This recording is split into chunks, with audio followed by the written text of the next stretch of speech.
Kelly Price. Hi. Hello, Kelly. Welcome to the show. Thank you. It's so nice having you here because, I mean, I was just saying to everybody at home in Dutch, I'm sure you understood. I was just saying that your story is just like amazing. The things that you do, that you have done, it's just, where do we begin? I don't know. How about the beginning? I don't know, the middle? Wherever. It's just, I mean, you've been singing all your life? Yes, definitely. I've been singing my entire life in church. My mother was the musical director for the church that we went to, which was her father's church. Oh, yeah? So music was all around. It was everywhere all the time. And because it was her responsibility to put together all the music for the church. And, of course, my mother raised me and my sisters alone. So everywhere she was, I was. Yeah. So I was very involved with music intimately from a young age. So I guess it was almost natural that I end up doing this, even though I never really thought that I would do this for a living. Yeah. Didn't think you would do this for a living? I didn't think that I would do music for a living. To me, music was something that, as much as it was a part of my life, it was extracurricular. I had ideas of other ways of supporting myself. I actually thought that I would one day go to law school and be the Johnetta Cochranetta of the legal industry. But I guess it worked out a whole lot differently than I expected. So well, we'll be hearing more about that when we come back. Funny thing, well, the first video that we're going to watch tonight is a video that has your a song that has your voice in it. Voice. And it's just so, we're going to talk about it when we come back because it's so funny because now that your single is out, everybody knows who you are. Thinking, oh, but that was her there, and it was her there, and she was there as well. Right. So this is you, basically. I mean, it's Mase, but we're not even gonna look at Mase, listen to Mase from now on. We're just thinking, oh, it's Kelly. It's Kelly. Oké, hier is Mase, de eerste single afkomstig van zijn album Harlem World, met natuurlijk de stem van Kelly Price, Feels So Good. Ik zei het net al, nu we natuurlijk haar naam allemaal kennen en weten hoe ze eruit ziet, komen we haar opeens overal tegen.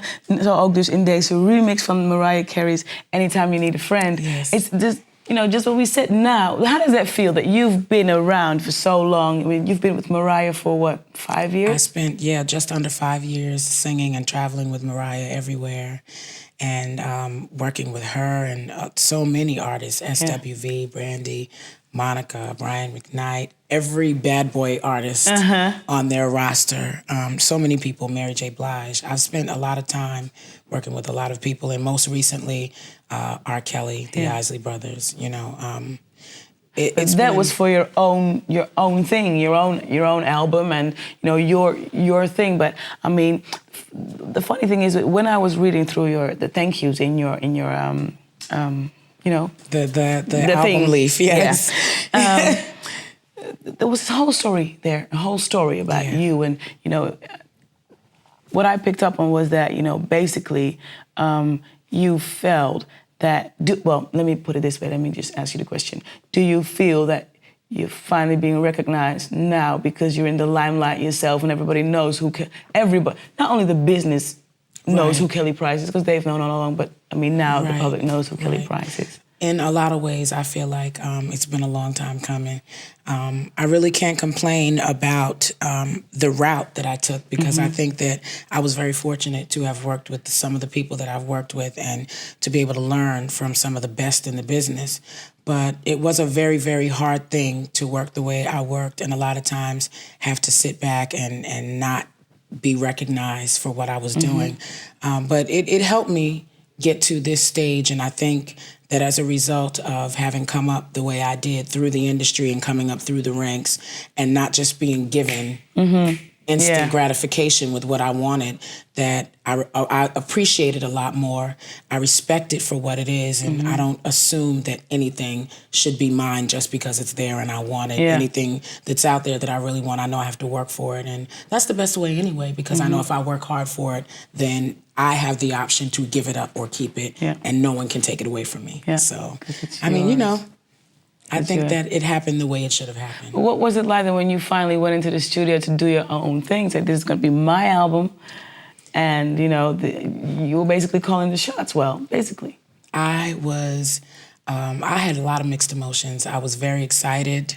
I was very hard on myself during the recording process also, and I had to learn how to lighten up on myself, because I think after waiting so long to get to that point and knowing that there were a lot of people who were looking to see what it was I was going to do, I went through this whole mental thing where I kept, I drilled myself, and I would stay on top of myself, and down through the recording process, just be in the studio and really have what I've needed in the recording end of it. I had what I needed pretty soon after going into the studio, but there were times where I'd force myself to go back and we'll try to do it again, because I really kind of felt like that after waiting so long to come out, number one, if it wasn't phenomenal, then I would be the subject of a lot of criticism.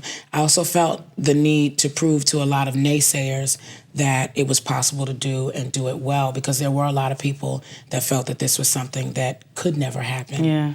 So I kept that in mind the entire time I recorded, and to a degree it was good because it helped me stay sharp, but to a degree it probably was not the best either, because I was a little hard on myself during the recording process. But overall, it was a good time. I had a wonderful time recording this album, and other than the fact that I was a little bit edgy at times. Well, we can definitely hear that. You put in your I don't know if people heard it already, but it's just, we can hear that you gave your all, and we have to go into a video now, because it's just the way it is. Right. It's music, television. We have to go into a video now. That's what music television is about, music. But we will be back with Kelly Price.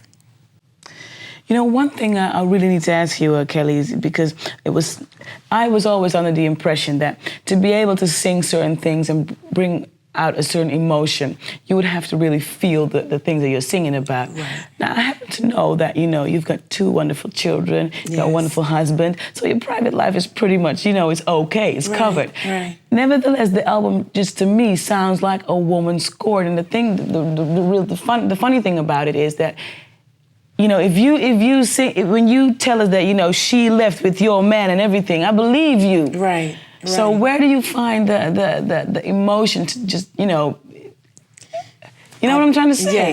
Yes. Actually, I'm trying to make you a compliment. I'm just doing real good. But you know what I'm trying to say? It's just amazing. I hear what you're saying. Thank you, first of all. That is a wonderful compliment. I think that even though now I am in a situation that I'm very comfortable in and I'm happy in my private life, I haven't always had a perfect private life. I mean, I settled down very young, and I actually married my first love, but we were both very young when we got together. And so, I mean, it sounds kind of crazy to say, but we got together very young, and even though we stayed together, we went through a lot together. So some things about my album are autobiographical. They do tell stories of things that I've gone through. And as you get older and you decide, okay, I'm getting too old for certain things, I need to decide I'm either going to be in this relationship or out of this relationship, and it's going to work or it's not going to work. So we're older now, and we've come through a lot of the things that we went through when we were younger. I've been with my husband since I was 16 years old, and we got married when I was 19. Yeah. So we were very young. So there were a lot of things that we went through that you have to think when all of my peers were running around experiencing the dating game, I was married. And I was getting ready to have a baby. So some of the experiences are mine, so the emotions are very real. Other experiences that have been talked about on the album are experiences of the people who are closest to me. So it's still very real to me to be able to express. So I think like any soul singer, you have the ability to put yourself in someone else's shoes and not just sympathize with their emotion, but empathize. And you can actually at times take on that burden and translate it through the music. And fortunately, I have the ability to possess people's burdens at times, which all the time isn't a good thing. No, I can imagine, man. But in a creative sense, it is a good thing. And I'm able to take it and translate it through the music and feel it when I'm performing it. And that's good, because if I can feel it, my audience will know that I feel it, and then they'll feel it. Well, we are feeling you, because we are definitely feeling you. It's time for this week's Soul Smash. Het gebeurt heel vaak dat zogenaamd nieuw talenten ineens opkomt. En dat je denkt van, oh, ik vind het helemaal te gek en ik wil het heel graag draaien. Maar ik geloof dat we hier te maken hebben met iets dat, ja, ik weet niet hoe ik het anders zou moeten omschrijven. In ieder geval, Kelly, I was just saying that, you know, I was just, during the break, I was telling you something else and I'm going to finish my story. I have to honestly say, and I am not lying, that I don't know how many times you can rewind a song. You know when you're in the car and you listen to a song and you say, nope, back again. Gotta go back again. I think over the past, let's say, 4 days, I think I've heard a friend of mine about, I don't know, hundreds and hundreds and hundreds of times. Because every time, you know, it's like, especially the remix, it's like every time you hear something that you didn't hear before, you think, oh. And I mean, the telephone, who came up with the telephone conversation? Robert R. Kelly. Boy, it's just... That was his complete, that was his baby. The remix is R. Kelly's baby. It's unbelievable. And, but the funny thing is, I'm sorry to interrupt, the funny thing is that even the album version and the remix, they're two totally different songs. Right. But both of them are so powerful. One is just pure hurt and pain. Right. The remix is just like, you know, like in the video, you can see it's just pure drama. Right. And I don't know, the other one is, don't know how to describe it. I don't think it's always necessary to describe music because it's just a feeling that it gives you. Right. But it's just, you know, where did the song come from? Did you write the song? I did write Friend of Mine. And Friend of Mine is one of those perfect examples of, like I was telling you before, Friend of Mine is a song that I wrote about a situation that took place in the life of someone who was very close to me. So once again, that was one of those times where, because I was in the middle of a situation, although it wasn't my own, I kind of took on that burden, and actually the way to vent was to just, I mean, that wasn't the only way I vented. I mean, when you have friends that are hurt, you cry with them and you go through the motions. And I mean, it just, in the end, it manifested itself in a song. And I wrote don't do that to me. Don't say in the end it manifested itself in a song, because I'm trying to understand. You're going through a certain emotion, and then not just turning it into a song, but a song that is, I mean, I can't even describe it. I mean, musically, lyrically, the whole deal. Don't tell me it's easy, but it just goes from A to B, from A to Z. No. It took a lot of watching and reasoning and trying to reason and trying to understand, and then a lot of times when you have friends that deal with these issues, you look at your own situation and you're like, well, God, can that happen to me? And so, I mean, like, that's what I mean when I say it becomes personal to me.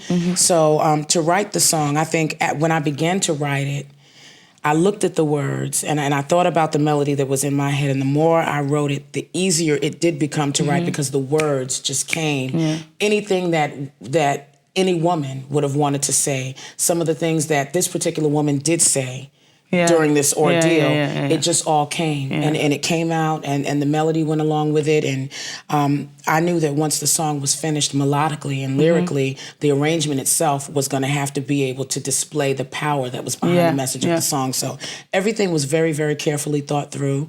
Unfortunately, it did take a lot of pain to come up with the song, but I think that the song itself has helped a lot of people in its own way. I think that there are a lot of people who have been very, very willing to just come to me and say, I've experienced it and it hurts so bad. But I, in turn, when they tell me that, I tell them, don't waste your time hating that individual. If anything, what I really want people to understand is that it's hard when you're in the middle of a situation to look at someone who used to be a friend that hurt you and tell yourself, well, I still love that person. I'm not saying, you know what we're not angels, and I'm not saying that that's what this is about. But what I am saying is that once you've gotten past it and once you've given yourself an opportunity to heal, sometimes you can go back and look and say, well, you know, sometimes good people get caught in bad situations, and it may never be the same. But life is too short to waste hating someone. And so, fortunately, my friend was able to move on and heal and you know, resolve her own inner emotion about the situation. And so it's a good thing. It worked out. It's a funny thing to say, but it worked out just fine. It did. Okay, well, we're going to look at the video now, the remix. My favorite video of the moment. Because you know what the funny thing is? It's like, you know, the funny thing is that I'm always we're doing the phone conversation, me and my friend all the time, yeah? And we're always fighting about who's going to be Mr. Biggs. Mr. Biggs. Yeah, because we all want to be Mr. Biggs. Everybody wants to be Mr. Biggs. Nobody, I don't think there were too many people that wanted to be Robert. No, so I'm but sorry, you know. baby. Nobody wanted to be you this time. So who's going to be Mr. Are you going to be Mr. Biggs? I'll let you be Mr. Yeah, can I Biggs. please be Mr. All right. Biggs? Yeah? Yes. Okay, well, we're going to watch it and I'll be Mr. Biggs. Yes. I was just say one thing I have to ask you about that. We're about to close the show, and of course I want to know. You've been on all of those stages, been all over the world, traveled everywhere, but you were never there for us to, cheer, go Kelly, right. go. So when can we do that? Go Kelly begins sometime in early 1999. Okay. Right here, Amsterdam, of course. Yeah. We plan on coming over here and giving Europe everything we have to offer. Okay. All the soul of a woman belongs to Europe. I don't know if I can take all of that soul, but we're gonna try. Definitely gonna try. So yes. The album is it's called Soul of a Woman, yes. and it's basically it's got everything. It's got beautiful gospel. It's got it's got everything. It's just something that Would I be embarrassing you if I said that it's a classic? It's something we need to have. No, that's not embarrassing at all. Actually, I appreciate it that people understand the place that I've come from in trying to put together this album. So, thank you. Well, I want to wish you all the best of luck. Thank you. Traveling, and when you go back home, you give your girls a kiss from me. I sure will. Yeah, I will. And I hope to see you back soon. Okay, yeah? Will do. Thank you so for much. being here. Thank you. Thank you. Bye-bye.